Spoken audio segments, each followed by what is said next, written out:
21 दिन से जारी युद्ध पर बोले हैं इजरायल के प्रधानमंत्री बेंजामिन नेतन्याहू। ईरान की परमाणु ताकत खत्म हुई है, नेतन्याहू का यह बयान। ईरान अब एटम बम नहीं बना सकता, नेतन्याहू ये बोल रहे हैं। बैलिस्टिक मिसाइलों का खतरा खत्म करेंगे, हम ईरान को पूरी तरह से कुचल देंगे, यह कसम खाई है बेंजामिन नेतन्याहू ने। और ईरान को हॉर्मुज स्ट्रेट पर मनाने का अभियान। हॉर्मुज पर ट्रंप को मिला 7 देशों का साथ। 7 सहयोगी देशों ने अमेरिका का समर्थन कर दिया है। नाटो चीफ ने प्रेसिडेंट मैक्रों को भी मनाया। ब्रिटिश पीएम स्टारमर की भी मैक्रों से हुई बात। Britain, France, Japan, Germany, Italy, Netherland भी अब अमेरिका के साथ नजर आ रहे हैं हॉर्मुज स्ट्रेट के मुद्दे पर। हमारे साथ तमाम खास मेहमान मौजूद हैं, लेकिन अब चर्चा की शुरुआत नेवल कैप्टन श्याम कुमार मैं आपसे करूंगा। इसके क्या मायने? पहले यह लग रहा था कि डोनाल्ड ट्रंप हॉर्मुज स्ट्रेट को लेकर अकेले पड़ गए, अब 7 देश उनका साथ देने के लिए तैयार होते नजर आ रहे हैं। यह कैसे हुआ? आखिर ऐसा क्या किया अमेरिका और इजराइल की नेवी ने, जिसके बाद अब 7 देशों को लग रहा है कि हां, अमेरिका का साथ देना चाहिए, यह ईरान से बदला लेने का सही वक्त है? धन्यवाद। जय हिंद शानोवरना। ये बिल्कुल धारणा जो कहते हैं ना नाटो या यूएस स्टेट फोर्सेस नहीं आएंगी, बिल्कुल गलत है। आपके चैनल से मैंने पहले भी कहा था और लगातार कह रहा हूं, एक वीडियो भी जारी किया मैंने परसों। ये बिल्कुल गलत है। देखिए चार्ल्स डिगॉल, ये जो लड़ाइयां होती हैं उसमें नेवल मूवमेंट होती है तो 6 महीने, 5 महीने, 3 महीने, 2 महीने पहले से सारे कुछ तय किए जाते हैं। ये शिप्स नेवल वॉरफेयर का हिस्सा ये होता है, आप 12 माइल पे जाके खड़े हो जाओ, मिनिस्ट्री ऑफ एक्सटर्नल अफेयर्स बोले ना बोले, पॉलिटिकल रिजीम बोले ना बोले, आप रेडी हो, कुछ भी कर सकते हो। ये यही हुआ है। कल बैठक हुई यूरोपियन काउंसिल की और वो कह रहे हैं कि हम बाय स्टैंडर्ड नहीं रह सकते। और आपको याद हो ऑपरेशन प्रॉस्पेरिटी गार्डियन जो चला 2024 में हूती के अगेंस्ट, और यूरोपियन यूनियन की जो ऑपरेशन अटलांटा, ऑपरेशन स्पाइड्स, ये चला, ये सब चला और वही फिर होगा।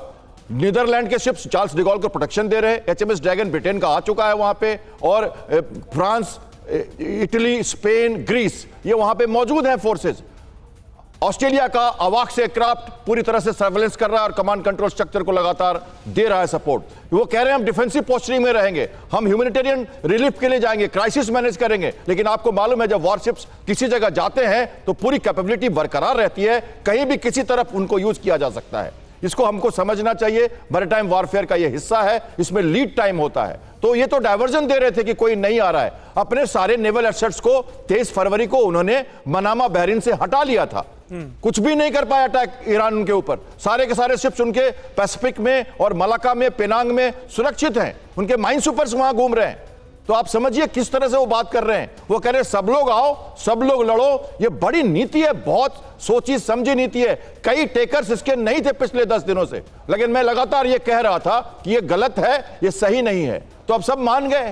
यूरोपियन यूनियन ने कह दिया, European union naval forces UNAVFOR पहले भी काम कर चुका है, UNAVFOR फिर काम करेगा। तरीका अलग होगा लेकिन बात वही होगी। यही है नेवल स्ट्रैटेजी का हिस्सा। आप खड़े हो जाइए जाके वहां और वेट करते रहिए। मैंने खुद ऐसे कई ऑपरेशंस इंटरनेशनल कर रखे हैं जहां पर नेवी ने मुझे भेजा, पॉलिटिकल सेटअप्स अभी रेडी नहीं थी, लेकिन जब हुआ तो हम सबसे पहले फर्स्ट रिस्पॉन्डर के रूप में गए। मैं रीजनल नेवल वॉरफेयर की बात कर रहा हूं। तो यही तरीका है नेवल वॉरफेयर का।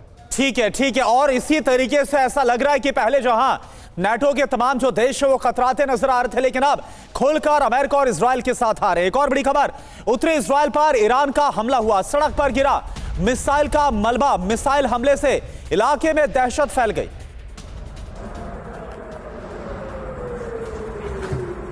ये देखिए आप, तस्वीरें आपको दिखा रही, ये देखिए आप, सड़क पर आकर ये मिसाइल का मलबा गिरा है।